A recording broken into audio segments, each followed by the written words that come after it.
యేసుక్రీస్తు నామంలో అందరికీ శుభములండి.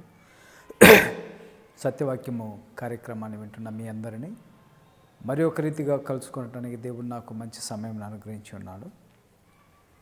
నేను చెప్పాలనుకున్నటువంటి ఈ యొక్క ప్రాముఖ్యమైనటువంటి సమయంలో లేఖన భాగం ఏమనగా వేషధారణతో కూడినటువంటి భక్తి అనేటువంటి విషయాన్ని మీకు తెలియజేయాలనుకుంటున్నాను.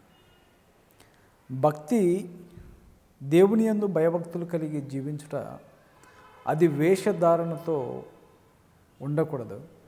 యథార్థమైన హృదయము, నిర్మలమైన మంచి మనసాక్షి, నీతిని బట్టి సత్యమును బట్టి కలిగేదే నిజమైనటువంటి భక్తి. కీర్తనల గ్రంథము కీర్తనలు 78వ కీర్తన 35వ వచనంలో దేవుడు తమకు ఆశ్రయదుర్గమనియు మహోన్నతుడైన దేవుడు తమకు విమోచకుడనియు వారు జ్ఞాపకం చేసుకున్నది. అయినను వారి హృదయం ఆయన ఎదుట స్థిరముగా ఉండలేదు, నిబంధన వారు నమ్మకముగా గైకొనలేదు. 37వ వచనం, నోటి మాటతో వారు ఆయన ముఖస్థుతి చేసేదురు కానీ తమ నాలుకతో ఆయన యొద్ద బొంకిరి. నోటి మాటతో వారు ఆయన్ను ముఖస్థుతి చేసేదరట, కానీ హృదయములో వారు బొంకిరి అని వ్రాయబడింది. హృదయం ఆయన ఎదుట స్థిరముగా ఉండలేదు. మనిషికి మనసు ఏక మనసు కలిగి ఉండాలి, ఏక తాత్పర్యము కలిగి ఉండాలి. ఒక వ్యక్తి ఎప్పుడైతే ఒక ఏక సిద్ధాంతములో కలిగి ఉంటాడో అతను ఏక మనసు కలిగి ఉంటాడు. సంచలమైనటువంటి మనసు కాదు, లేకుంటే వేషధారణ కలిగినటువంటి మనసు ఉండకూడదు. నీవు మార్నింగు ఒక సిద్ధాంతమును అంగీకరించి, మధ్యాహ్నం ఒక సిద్ధాంతమును అంగీకరించి, సాయంత్రంలో ఒక సిద్ధాంతమును అంగీకరించేటువంటి వారు ఎవరనగా వేషధారణతో కూడినటువంటి భక్తి కలిగిన వారు. అయితే వారి హృదయము దేవునికి దూరముగా ఉన్నది. వారి హృదయం ఆయన ఎదుట స్థిరముగా ఉండలేదు. స్థిర మనసులు కాదు వాళ్ళు. ఒకని హృదయము దేవుని ఎదుట సరిగ్గా లేనప్పుడు అతను దేవునిలో సరిగ్గా నిలబడలేడు. అతను ఎప్పుడైనా కూడా దేవునిలో నుండి తొలగిపోతాడు, రక్షణలో నుండి వెళ్ళిపోతాడు, కృపలో నుండి తొలగిపోతాడు. అందుకని మొదట అతని హృదయము దేవుని ఎదుట స్థిరముగా ఉండాలి. ఈ యొక్క గారడి సీమోను కూడా పేతురు అక్కడికి వెళ్ళినప్పుడు పేతురు దగ్గర అక్కడ ద్రవ్యము పెట్టి నాకు ఆ పరిశుద్ధాత్మను నాకు అనుగ్రహించేలాగా చేయమంటే పేతురు ఏమంటాడంటే, నీ ద్రవ్యము నీతో కూడా నశించిపోవును, నీ హృదయము దేవుని ఎదుట సరైనదిగా లేదు అన్నాడు. మొట్టమొదట ఒక వ్యక్తి దేవుని ఎదుట భక్తి కలిగి జీవించాలంటే తన హృదయము సరైనదిగా ఉండాలి. తన హృదయము దేవుని ఎదుట సరైనదిగా లేకుండా ఉంటే అతను ఒక వేషధారణతో కూడిన భక్తిగా జీవిస్తాడు. ఆ హృదయము దేవుని యొక్క వాక్యముతో నింపబడాలి. అంతేకాకుండా ఆ యొక్క హృదయ శుద్ధి గల వారు ధన్యులు అన్నాడు. ఎందుకంటే తమ హృదయము అపవిత్రతో నిండిపోకుండా దేవుని వాక్యముతో నింపుకున్నటువంటి వారు ధన్యులు. అందుకని మొదట నీవు వేషధారణతో కూడినటువంటి భక్తిలో ఉండకూడదంటే నీ హృదయము స్థిర మనసు కలిగి ఉండాలి. నీ హృదయము దేవుని ఎదుట స్థిరముగా ఉండాలి. అందుకే మత్తయి సువార్త 15వ అధ్యాయము 7-9 వేషధారులారా, ఈ ప్రజలు తమ పెదవులతో నన్ను ఘనపరుచుదురు కానీ వారి హృదయం నాకు దూరముగా ఉన్నది. మనుషులు కల్పించు పద్ధతులు దైవోపదేశములను బోధించుచు వారు నన్ను వ్యర్థముగా ఆరాధించుతున్నారు అని యెషయా మిమ్మల్ని గురించి ప్రవచించిన మాట సరియే అని వారితో చెప్పాను. యేసు ప్రభువు వారు ఏమైతే చెప్పాడో ఈ మాటను యెషయా గ్రంథంలో కూడా వ్రాయబడి ఉన్నది. ఈ ప్రజలు తమ పెదవులతో నన్ను ఘనపరచుదురు కానీ వారి హృదయం నాకు దూరముగా ఉన్నది. వారు పై పెదవులతో దేవుణ్ణి హల్లెలూయా స్తోత్రం అని అరుస్తారు, కేకలేస్తారు, కానీ హృదయములో నుంచి రాదు. ఒకని హృదయము దేవుని ఎదుట ఎప్పుడు సరైనదిగా ఉంటుందంటే నోటితో ఒప్పుకొని హృదయములో విశ్వసించాలి. నోటితో ఒప్పుకొని హృదయంలో విశ్వసించి ఆయన దేవుని కుమారుడని నోటితో ఒప్పుకొని హృదయంలో విశ్వసించాలి. అప్పుడు అతని హృదయము దేవుని ఎదుట సరైనదిగా ఉంటుంది.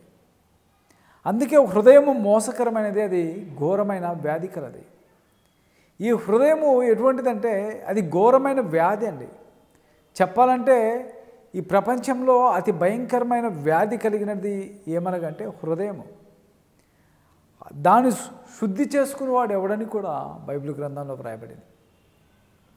అందుకని వారు పై పెదవులతో ఆయన ఘనపరచుదురు, కానీ వారి హృదయము దేవునికి చాలా దూరముగా ఉన్నది. అంతేకాదట, వారు మనుషులు కల్పించు పద్ధతులు దైవోపదేశములని బోధించుచు వారు నన్ను వ్యర్థముగా ఆరాధించుచున్నారు. వీరు మనుషులు కల్పించినటువంటి పద్ధతులను, ఆచారములను అవి దైవోక్తులని బోధిస్తారు. ప్రపంచంలో నేటి దినములలో కొన్ని వేల మంది, కొన్ని లక్షల మంది కొన్ని రకములైనటువంటి సిద్ధాంతములను క్రియేట్ చేశారు. ఈ ప్రజలందరూ కూడా ఈ యొక్క మానవుడు కల్పించినటువంటి పద్ధతులు, అవి బైబిల్ కల్పించినటువంటి పద్ధతులు కాదు.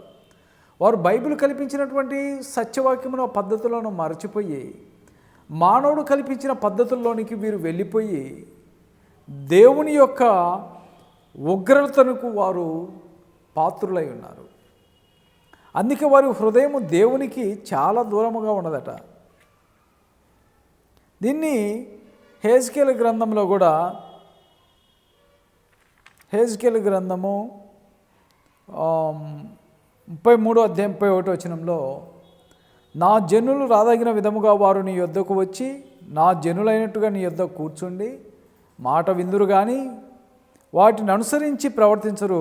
వారు నోటితో ఎంతో ప్రేమను కనపరుస్తారు, కానీ వారి హృదయం ఎంతో లాభమును అపేక్షిస్తున్నది. చూసారా ఏమంటున్నాడు?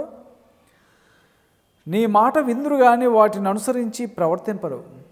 దేవుని మాట చాలామంది వింటారు, కానీ దానిని అనుసరించి ప్రవర్తించి నడవరట. దేవుని వాక్యము వినటము చాలా ఈజీ, చాలా సులభమైనటువంటిది అది. కానీ ఆ యొక్క మాటల ప్రకారము జీవించటము చాలా కష్టముతో కూడినది. నిజమైన భక్తి ఏంటంటే దేవుని యొక్క మాటల ప్రకారము జీవించడమే నిజమైన భక్తి. పై పెదవులతో కనపరిచేటువంటిది నిజమైన భక్తి కాదు. వారు పై పెదవులతో దేవుణ్ణి స్తుతించుతారు, ఆరాధించుతారు. అది వేషధారణతో కూడినటువంటి భక్తి. అందుకంటున్నారు, వారు నోటితో ఎంతో ప్రేమను కనపరుచుదురు, కానీ చాలామంది ఈ కపట సహోదరులు చాలా వేషధారణగా ప్రేమ ఉన్నట్టు నటిస్తారు. నిజంగా ఎవరికి ప్రేమ ఉంటుందంటే ఎవరైతే దేవుని వాక్యముతో నింపబడినటువంటి వారు, వారికి మాత్రమే దేవుని ప్రేమ ఉంటుంది. ఎవరి హృదయం అయితే దేవుని వాక్యముతో నింపబడకుండా ఖాళీగా ఉంటుందో అది మట్టి కుండ లాంటిది. ఆ యొక్క హృదయము, దానిలో దేవుని వాక్యమనబడినటువంటి విత్తనములు లేవు కాబట్టి ఆ హృదయము మరి ఒక వ్యక్తిని ప్రేమించలేదు. ప్రేమ అనేది మనుషుని మూలముగా పుట్టేది కాదు, దేవుని మూలముగా పుట్టేది ప్రేమ అది. అందుకే దేవుడు కూడా మనల్ని, మనుషులను శాశ్వతమైన ప్రేమతో ప్రేమించున్నాడు. ఈ లోక సంబంధమైనటువంటి ప్రేమ అది ధనమును బట్టి, ఆస్తిని బట్టి, లేక ఉద్యోగమును బట్టి, ఈ లోక సంబంధమైన వ్యామోహమును, ఇహలోక మాన్యములను పుట్టే ప్రేమ అది కొంత మట్టుకే ఉంటుంది. ఆధ్యాత్మిక జీవితమును, ఆత్మీయ ఎదుగుదలను బట్టి ఒక వ్యక్తి మీద పుట్టేటువంటి ప్రేమ అది శాశ్వత కాలం ఉంటుంది. ఇహలోక సంబంధమైనటువంటి దురాశలు, ఇహలోక సంబంధమైనటువంటి ఆశలు, ఇహలోక సంబంధమైనటువంటి ధనము, ఉద్యోగము చూసి నీవు ఒక వ్యక్తిని ప్రేమించే మాట్లాడే మాట అయితే నీవు ఏదో ఒకరోజు ఆ వ్యక్తిని నీవు ద్వేషించగలవు.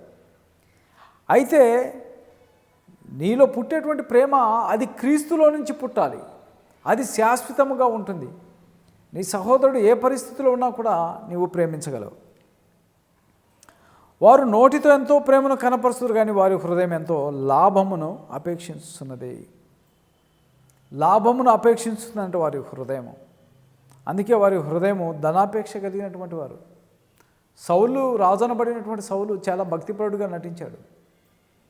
యుద్ధమునకు వెళ్ళమన్నప్పుడు వెళ్ళాడు, కానీ అక్కడికి వెళ్ళిన తర్వాత చేసినటువంటి తప్పు, ఆ దేశంలో ఏమైతే ఉన్నాయో ఆ ఎద్దులను, కోడెదూడలను తీసుకొని రావద్దంటే తీసుకొని వచ్చాడు. తన హృదయంలో ఒక ధనాపేక్ష పట్టింది. గెహాజీ కూడా అంతే. ఎలీషా మంచి దైవజనుడు. ఎలీషా దగ్గరికి నయోమాను బంగారం వెండి తీసుకొని వస్తే ఆ దైవజనుడు నీ బంగారం వెండి నీతో తీసుకువెళ్ళన్నాడు. అదే ఈ రోజుల్లోనైతే వీళ్ళు బంగారం వెండి తీసుకురావాల్సిన అవసరం లేదు, ఉన్నదంటే వీళ్ళు పరిగెత్తుకుంటూ వెళ్ళి తెచ్చుకుంటారు. ఆ దైవజనుడు ఎలీషా నీ బంగారము వెండి తీసుకువెళ్ళమన్నప్పుడు గెహాజీ ధనాపేక్ష కలిగినటువంటి వ్యక్తి కాబట్టి ఆ నయోమాను వదిలించుకున్నటువంటి కుష్ఠవ్యాధి గెహాజీ తెచ్చుకోవటం మనం చూస్తున్నాం. ఎందుకు విషయం తెలియజేస్తున్నా అంటే ధనాపేక్ష కలిగి ఉండటం కూడా ఒక రకమైనటువంటి వేషధారణ భక్తితో కూడినది. అది ధనము సమస్త పాపములకు కీడు. ధనము సమస్త పాపములకు కీడు. ఎందుకంటే ఈ యొక్క ధనాపేక్ష అనేది ధన పిచ్చి అన్నమాట.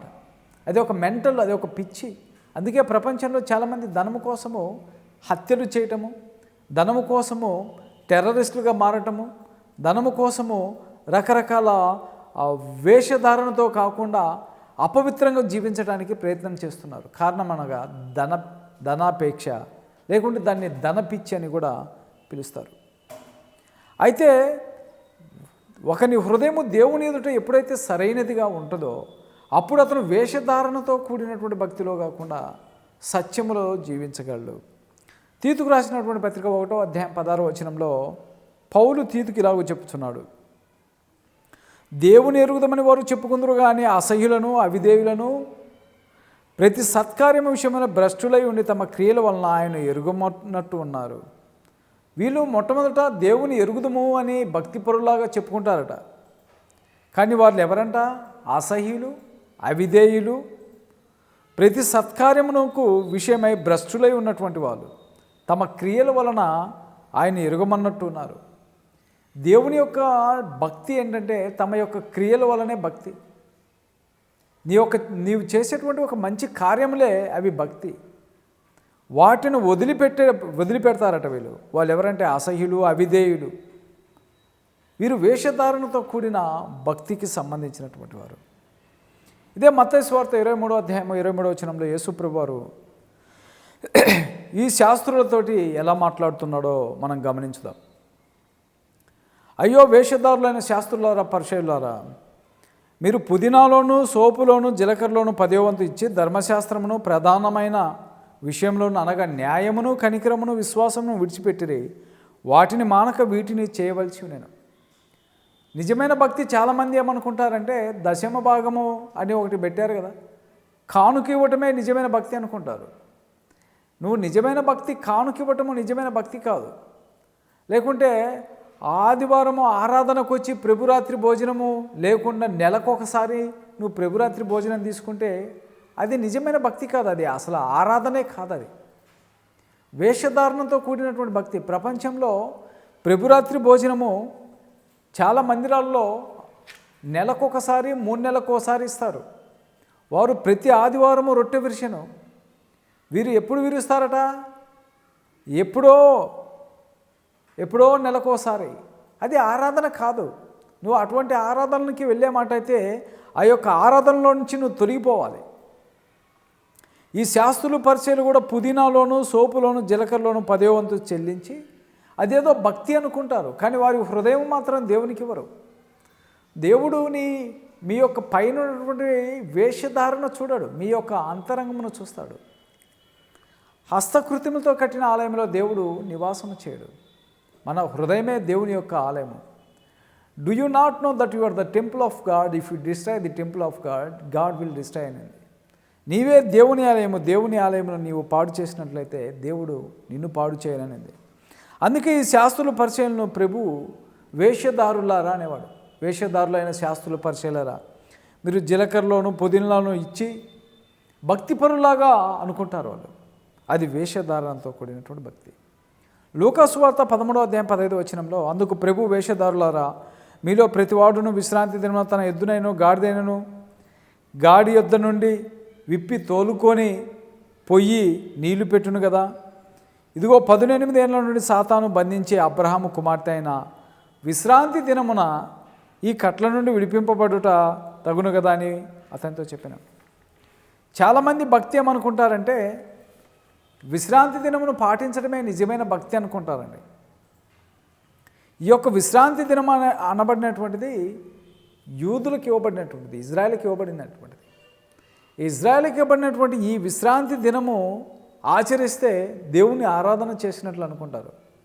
ఇది క్రొత్త నిబంధన యొక్క సిద్ధాంతంలో లేదు. ఇది పాత నిబంధన గ్రంథం యొక్క సిద్ధాంతంలో ఇజ్రాయేలీలకు మాత్రమే ఇది ఇవ్వబడింది. వారు మాత్రమే ఈ యొక్క శనివారపు ఆరాధన జరపాలి. అది వేషధారణతో కూడినటువంటి భక్తి. ఇదే మాట గలతీలకు రాసినటువంటి పత్రిక 4వ అధ్యాయం 9వ వచనంలో, ఇప్పుడు మీరు దేవుని ఎరిగిన వారును మరి విశేషముగా దేవుని చేత ఎరుగబడిన వారై ఉన్నారు కనుక బలహీనమైనవి నిష్ప్రయోజనమైనవి మూలపాటులతో మరలా తిరగనేలా, మునుపటి వల్లే మరలా వాటికి దాసుల ఎండగోరనేలా అని పౌలు గలతీలకు రాసిన పత్రికలు అంటున్నాడు. బలహీనమైనవి నిష్ప్రయోజనమైనవి ఏంటి అవి? ఆ బలహీనమైనటువంటి నిష్ప్రయోజనమైనటువంటివి ధర్మశాస్త్ర ప్రకారం అన్నమాట. అది ఒక బలహీనమైనదని పౌలు చెప్పడం పలుమార్లు మనం చూస్తున్నాం. అది ఒక వేషధారణతో కూడినటువంటి భక్తి. అలా అని ధర్మశాస్త్రము తృణీకరించట్లేదు, ప్రవక్తల గ్రంథాన్ని తృణీకరించట్లేదు. ఆ గ్రంథాలను చదవాలి. బుద్ధి జ్ఞానము కలగటానికి ఆ గ్రంథాలు మనకి ఇవ్వబడినవి. అయితే మనం జీవించాల్సినటువంటి సిద్ధాంతం ఏంటంటే క్రొత్త నిబంధన ప్రకారము జీవించడమే నిజమైన భక్తి. 10వ వచనంలో మీరు దినములను మాసములను ఉత్సవకాలమును సంవత్సరములను ఆచరించుతున్నారు. చాలామంది హైందవులు దినాలను మాసములను ఉత్సవకాలములను సంవత్సరం ఆచరించుతారు. శుక్రవారం వస్తే మంచి రోజు అనుకుంటారు, కొంతమంది సోమవారం వస్తే మంచి రోజు అనుకుంటారు, కొంతమంది నెలలు మంచి రోజులు అనుకుంటారు, కొంతమంది సంవత్సరములు మంచి అని ఆచరించుతారు. కానీ ఈ సృష్టిలో ప్రతి దినము దేవుని చేత సృష్టించబడింది. ప్రతి దినము మంచిదే. సమయమును సద్వినియోగం చేసుకుంటే అది మంచిది, సమయమును నీవు సద్వినియోగం చేసుకోకుంటే అది చెడ్డది.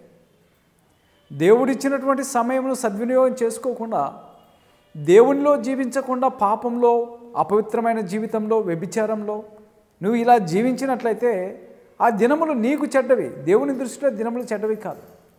ప్రతి దినము దేవుని ద్వారా తయారు చేయబడినది. అందుకే మనుషుడు మాసములను ఉత్సవకాలములను సంవత్సరములను ఆచరించేవారు ఎవరంటే వేషధారణతో కూడిన భక్తికి సంబంధించినటువంటి వాళ్ళు. 11వ వచనంలో మీ విషయమై నేను పడిన కష్టం వ్యర్థమైపోనని మిమ్మును గూర్చి భయపడుచున్నాను. పౌలు గారు అంటున్నారు, మీరు ఎక్కడ ఈ యొక్క వేషధారణతో కూడినటువంటి భక్తిలో పడిపోతారేమోనని, మిమ్మును గూర్చి నేను కష్టపడినటువంటి కష్టము వ్యర్థమైపోవునేమోనని మిమ్మును గూర్చి భయపడుతున్నాడండి. ఎన్నో సంవత్సరములు బోధించాడు పౌలు గారు. ఆ సంవత్సరములు బోధించిన తర్వాత వారు ఆధ్యాత్మిక జీవితంలో బలపడిన తర్వాత వారు ఎక్కడ వ్యర్థమైన బోధలో పడిపోతే ఈయన పడినటువంటి కష్టము ప్రయోజనము నిష్ప్రయోజనం అయిపోతుందని ఆయన భయపడ్డాడు. ఉదాహరణకు నీవు ఒక సేవకుడు ఒకళ్ళను 20 సంవత్సరములు మంచిగా పెంచి సంఘములో మంచి సిద్ధాంతంలో నేర్పించిన తర్వాత ఆ 21వ సంవత్సరంలో అతను సత్యంలో నుంచి తొలగిపోవడమో లేకుంటే దేవుళ్ళలోంచి తొలగిపోయి పాపంలో పడిపోతే ఇతను పడిన 20 సంవత్సరముల కష్ట, శ్రమ, బాధ నువ్వు గుర్తుంచుకున్నట్లయితే అది బాధకరముగా ఉంటుంది, అది వ్యర్థమైపోతుందని తనకి వేదన కలుగుతుంది. అయితే అటువంటి వేషధారణతో కూడినటువంటి భక్తిలో నీవు జీవించకూడదని బైబిల్ ఖచ్చితంగా చెబుతుంది. కొలసీలకు రాసినటువంటి పత్రిక 2వ అధ్యాయం 16వ వచనంలో పౌలు ఇలాగూ చెప్తున్నాడు, కాబట్టి అన్నపానం విషయంలోనూ పండుగ, అమావాస్య, విశ్రాంతి దినం అను వాటి విషయంలో మీరు తీర్పు తీర్చు ఎవరికి అవకాశం ఇవ్వకూడదు. ఏ విషయంలోనట ఇవి? అన్నపాన విషయంలోనైనను, పండుగ, అమావాస్య, విశ్రాంతి దినం అనువాటి విషయంలోనూ మీరు ఎవరికి తీర్పు తీర్చుటకు అవకాశం ఇవ్వకూడదు. అన్నపానములు తినుట వలన మనిషి అపవిత్రపరచబడడు, హృదయంలోంచి వచ్చే మాట వలన మాత్రమే అపవిత్రపడను. అందుకే తిమోతికి రాసినటువంటి మొదటి పత్రిక 4వ అధ్యాయంలో దేవుడు సృజించిన ప్రతి ఆహారపు వస్తువు మంచిది, తినుట వలన అపవిత్రపరచబడరు. మీకు తెలుసా, యేసుక్రీస్తు ప్రభువారు శిష్యులు ఆయనతో ఉన్నప్పుడు కొంతమంది శాస్త్రుల పరిచయాలు వచ్చి నీ శిష్యులు చేతులు కడుక్కోకుండా భోజనం చేస్తున్నారే అని ప్రభువుని అడగటం జరిగింది. అంటే నిజమైన భక్తి ఏంటి? చేతులు కడుక్కుంటేనే భక్త్యా? చేతులు కడుక్కోకుండా భోజనం చేస్తే అది భక్తి కాదా? చేతులు కడుక్కోవాలి, అది ఎందుకంటే మురికుందని కడుక్కోవాలి అంతే, భక్తి కోసం కాదు అది. చాలామంది ఈ పాత నిబంధన గ్రంథంలో కూడా వారు అపవిత్రులుగా ఉన్నప్పుడు నీళ్లు కూడా చిలకరించేటువంటి వాళ్ళు. అది ఒక వేషధారణతో కూడినటువంటి భక్తి. పండుగలు ఆచరించేవాళ్ళు వేషధారణతో, మాసములు ఆచరించేవాళ్ళు వేషధారణతో, విశ్రాంతి దినమును ఆచరించేటువంటి వాళ్ళు వేషధారణ భక్తితో కూడినటువంటి వాళ్ళు. అటువంటి భక్తిలో నుంచి బయటికి రావాలని బైబిల్ గ్రంథం చెబుతుంది. ఇదే కొలసీలకు రాసినటువంటి పత్రిక 2వ అధ్యాయం 17వ వచనంలో, ఇవి రాబో వాటి ఛాయ కానీ నిజస్వరూపము క్రీస్తులో ఉన్నది. అవన్నీ నీడట. ఏది? ఈ పాత నిబంధన గ్రంథంలో ఉన్నటువంటి ఆచారములు, పాత నిబంధన గ్రంథంలో ఉన్నటువంటి పద్ధతులు, ఆ యొక్క ప్రత్యక్ష గుడారము, ఆ యొక్క బలుల యొక్క అర్పణలు, ఇవన్నీ కూడా ఒక రకమైనటువంటి ఆచారాలతో కూడినటువంటి భక్తి. అవి నిజస్వరూపం కాదు, అది ఎంత నీడ. ఆ నిజస్వరూపం ఎక్కడుందంటే మనకు క్రీస్తులో కనపడుతుంది. మనం ఏప్రిల్కు రాసినటువంటి పత్రిక 9వ అధ్యాయం 9వ వచనంలో చదువుకున్నట్లయితే, ఆ గుడారము ప్రస్తుత కాలమునకు ఉపమానముగా ఉన్నది. ఈ ఉపమానార్థమును బట్టి మనము మనసాక్షి విషయంలో ఆరాధకునికి సంపూర్ణ సిద్ధి కలుగజేయాలని అర్పణలు బలులు అర్పింపబడుచున్నవి. ఆ గుడారము ప్రస్తుత కాలమునకు ఉపమానముగా ఉన్నది. ఆ గుడారం అంటే ప్రత్యక్ష గుడారము. ఆ ప్రత్యక్ష గుడారమే ఈ క్రొత్త నిబంధనలోనికి వచ్చేసరికి మనకు గుడారమనబడిన ఈ దేహం ఉంది. ఇది శిథిలమైపోయినను దేవుని చేత కట్టబడిన మనకు ఒక నివాసం ఉన్నది. దేవుడు తన కుమారుని ద్వారా కట్టినటువంటి ఒక రాజ్యం ఉంది. ఆ రాజ్యం అనబడిన సంఘం ఉంది. ఆ సంఘంలో జీవించడమే నిజమైన భక్తి. అందుకే దానిని ఆ ప్రత్యక్ష గుడారంలో ఉన్నటువంటి దాని ప్రకారము జీవించే వారందరూ కూడా వేషధారణతో కూడినటువంటి భక్తి కలిగినటువంటి వారు.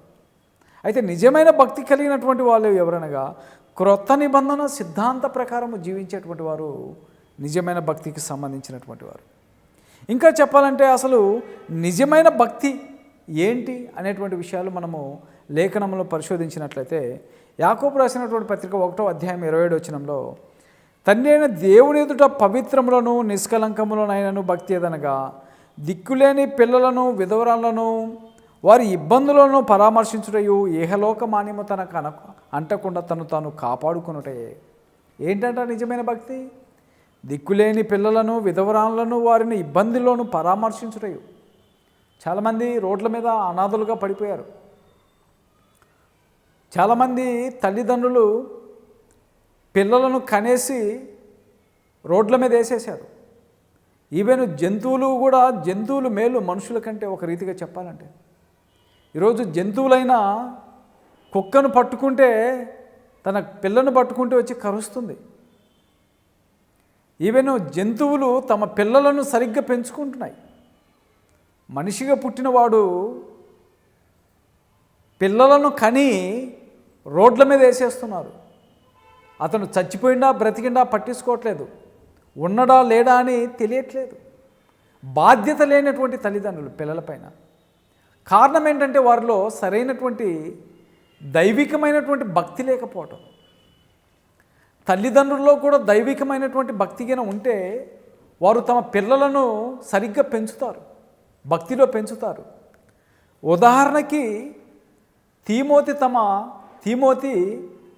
పౌలు తీమోతితో అంటాడు, మీ అమ్మమ్మ ఒడిలో నుంచి నీవు లేఖనములను ఎరిగి ఉన్నావని. సమూయేలు యొక్క తల్లి పాలు మానక మునిపే ఆమె పాలు మానిపించి ఏలి దగ్గరికి తీసుకెళ్ళి తన కుమారుని సేవకుడిగా చేయాలనుకుంది. అతను పాలు మర్చిపోలేదు. ఇంకా సమూయేలు తన తల్లి మానిపించి ఏలి దగ్గరికి తీసుకెళ్ళి తన కుమారుణ్ణి ఏలికి అప్పగించి నా కుమారుణ్ణి ఒక సేవకుడిగా తయారు చేయమని కోరుకున్నది. అలాగే తీమోతి కూడా చిన్నప్పటి నుంచి వాళ్ళ అమ్మమ్మ ఒడిలోంచి లేఖనములలో పెరిగి ఉన్నాడు. ఈరోజు దిక్కులేని పిల్లలు, విధవరాలు, దిక్కులేని పిల్లలు ఎంతమంది ఉన్నారండి ప్రపంచంలో? మనం చూసినట్లయితే చాలామంది అనాథ పిల్లలు, తల్లి ఎవరో తండ్రి ఎవరో తెలియదు. వాళ్ళు కంటారు, కొంతమంది పిల్లలను అమ్ముకుంటారు, కొంతమంది చెత్త కుప్పలలో వేసిపోతారు. అయితే నిజమైన భక్తి ఏంటంటే వారిని ఆదరించటమట, వారిని ప్రేమించటము, వారిని దగ్గరికి తీసుకురావటము, అది నిజమైన భక్తి. అంతేకాకుండా విధవరాండ్రును వారి ఇబ్బందుల్లో పరామర్శించుట. విధవరాండ్రు అంటే భర్తను కోల్పోయినటువంటి స్త్రీలు, మళ్ళీ ఎటువంటి సహకారం లేనటువంటి వారు, తమకు పిల్లలు లేక సహకారం లేక భర్తను కోల్పోయినటువంటి వారిని, దిక్కులేని వారిని పరామర్శించుటే నిజమైన భక్తిని యాకోబు చెప్తున్నాడు. ఇదే తీతు రాసినటువంటి పత్రిక 2వ అధ్యాయము 12-13 వచనాల్లో పౌలు తీతుకు మరొక రీతిగా చెప్తున్నాడు. అంతేకాదండి, ఇదే యాకోబు రాసిన పత్రిక 1:20లో కూడా ఇహలోకమైనటువంటి తన అంటకుండా, అనగా ఈ లోకంలో ఏముందండి, ఇప్పుడు లోకంలో పాపం ఉంది, లోకంలో పాపం ఉన్నదని చెప్పేసి మనము చనిపోలేము కదా. ఆ పాపం అనబడినటువంటి లోకమాన్యము మనకు అంటకుండా మనల్ని మనము పవిత్రగా కాపాడుకోవాలి. ఎగ్జాంపుల్ మీకు తెలిసి ఉంటుంది, ఒక తామర పువ్వు. ఈ తామర పువ్వు అనేది ఎక్కడ ఉంటుందంటే బురదలోనే ఉంటుంది అది, కానీ బురద ఆ తామర పువ్వుకు అంటది. అది మీరు తామర పువ్వులు చూడండి, ఎక్కడైతే బురద ఉంటుందో, ఎక్కడైతే గుంతలు ఉంటాయో అక్కడే ఉంటుంది ఈ తామర పువ్వు. కానీ అది బురద అంటుకోకుండా తను కాపాడుకుంటుంది ఆ తామర పువ్వు. అలాగే మనము కూడా ఇహలోక మాన్యములో అంటకుండా మనల్ని మనం కాపాడుకోవడమే నిజమైన భక్తి. నీవు మందిరానికి వెళ్తూ ఆరాధనకి వెళ్తూ దేవుని స్తుతించు, ఒక పక్క దేవుణ్ణి ఆరాధన చేస్తూ మరలా పాపం చేస్తే అది ఎటువంటి భక్తి అంటే వేషధారణతో కూడినటువంటి భక్తి, కపటంతో కూడినటువంటి భక్తి, యథార్థత లేనటువంటి భక్తి. నువ్వేదో టైంపాస్ కోసము దేవుణ్ణి వెంబడించినటువంటి భక్తి అవుతుంది, కానీ నిజమైనటువంటి భక్తి మాత్రం కాదు. తీతు రాసినటువంటి పత్రిక 2వ అధ్యాయం 12-13 వచనాల్లో పౌలు తీతుకి ఇలాగ చెప్తున్నాడు, మనము భక్తిహీనతను, ఇహలోక సంబంధమైన దురాశలను విసర్జించి శుభప్రదమైన నిరీక్షణ నిమిత్తము, అనగా మహాదేవుడు మన రక్షకుడైన యేసుక్రీస్తు మహిమ యొక్క ప్రత్యక్ష కొరకు ఎదురు చూస్తూ ఈ లోకంలో స్వస్థ బుద్ధితోనూ నీతితోనూ భక్తితోనూ బ్రతుకుచుండవలనని మనకు బోధించుచున్నది. ఏంటంటే ఇది నిజమైన భక్తి ఏంటంటే ఇహలోక సంబంధమైనటువంటి దురాశలను విసర్జించడము. ఇహలోక సంబంధమైనటువంటి దురాశలను విసర్జించాలి. ఈ దురాశ పాపము గర్భము ధరించది, మరణము కనెను అని బైబిల్లో రాయబడింది. ఇహలోక సంబంధమైనటువంటి దురాశను ఏం చేయాలంటది? విసర్జించాలి. నువ్వు దురాశ కలిగి ఉండకూడదు, అది భక్తిహీనులు చేసేటువంటిది.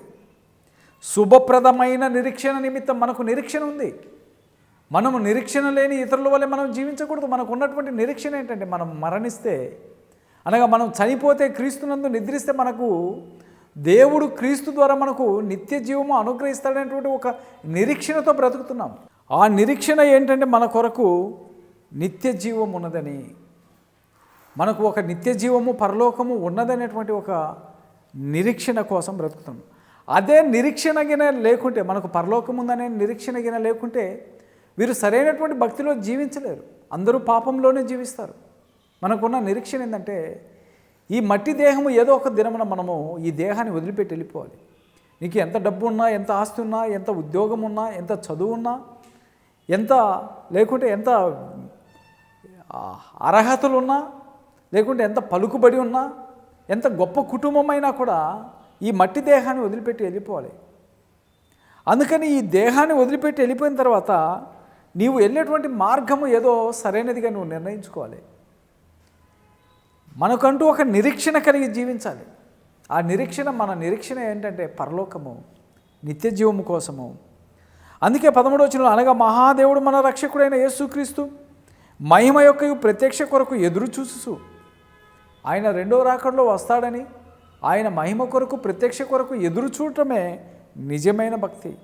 ఈ లోకంలో స్వస్థ బుద్ధితోనూ నీతితోనూ భక్తితోనూ బ్రతుకుండవలనని మనకు బోధించుతున్నది. ప్రతి లేఖనం ఏమి బోధించుతున్నదంటే మనకు యథార్థతోనూ సత్యముతోనూ నీతితోనూ భక్తితోనూ జీవించాలి, దురాశలను విసర్జించాలి, చెడుతనమును విసర్జించాలని లేఖనములు మనకు బోధించుతున్నవి. ప్రియ సహోదరుడా, సత్యవాక్యము కార్యక్రమాన్ని వింటున్న మీ అందరికీ శుభములు తెలియచేస్తున్నాను. సత్యవాక్యమేనండి, అనేకులకు తెలియచేయండి. అందరికీ వందనాలు. ఆమేన్.